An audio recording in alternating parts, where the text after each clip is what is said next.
Oui, notre amendement, effectivement, c'est un amendement de repli puisque nous attendions à ce que malheureusement notre amendement de suppression ne soit pas adopté. Dans ce cadre-là, en responsabilité, nous souhaitons que ce projet de loi constitutionnelle soit le moins nocif possible à la possibilité de conclusion d'un accord global en Nouvelle-Calédonie. Et pour être totalement clair, puisque monsieur le ministre, vous avez un talent particulier pour tordre ce que nous disons et nos positions. Je dois reconnaître que c'est un talent rare.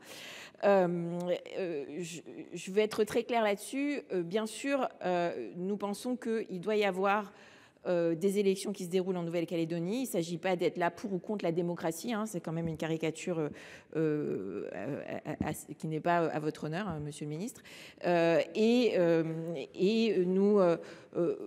Nous voulons laisser toutes ces chances à un accord global. Et je veux encore le dire, c'est, je crois, le fait que vous avez déposé ce projet de loi constitutionnel qui a mis un coup d'arrêt à des négociations dont tout à l'heure vous admettiez vous-même qu'elles étaient en bonne voie.